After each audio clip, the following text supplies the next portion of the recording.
Pendant très longtemps, les technologies de l'information et de la communication étaient envisagées sous l'angle de la surveillance du salarié. À quelles conditions peut-on surveiller un salarié? Aujourd'hui, les technologies de l'information et de la communication sont au cœur de la vie des entreprises. L'intelligence artificielle aide au recrutement. De nombreuses entreprises, suite au développement de la Covid-19, ont placé leurs salariés en télétravail et la gestion de la relation de travail devient de plus en plus dématérialisée. Il est donc indispensable de comprendre comment le droit encadre ces nouvelles pratiques.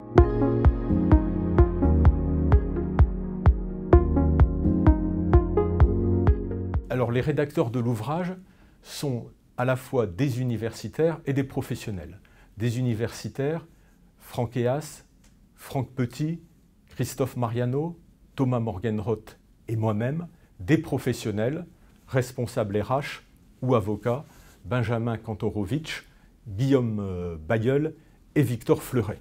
L'objectif de notre ouvrage, c'est d'associer compétences professionnelles et connaissances du terrain. C'est pourquoi les règles juridiques seront toujours étudiées en liaison avec la pratique des entreprises.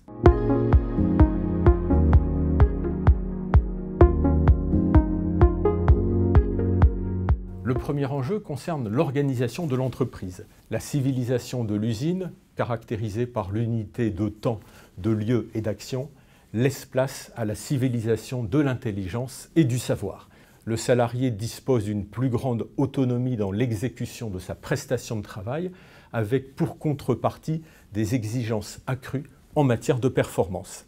Avec le développement du numérique et de la portabilité des informations, le travail devient en partie dématérialisé et l'entreprise n'est plus le seul lieu d'exécution de la prestation de travail. Cette modification de l'organisation du travail conduit à s'interroger sur le devenir du salariat. Comment doit-on qualifier la relation qui s'établit entre un donneur d'ordre et un travailleur qui exécute sa prestation en dehors du temps et du lieu de travail?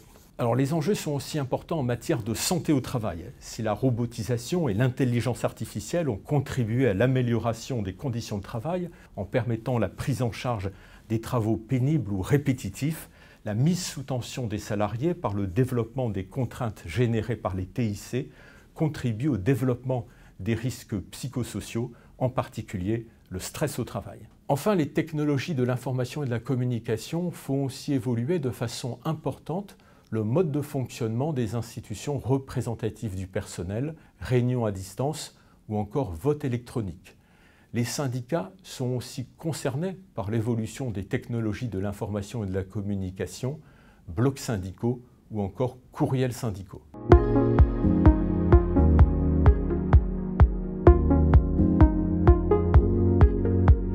Il appartient d'abord aux partenaires sociaux de fixer les règles de vie au sein des entreprises, mais aussi les règles de travail.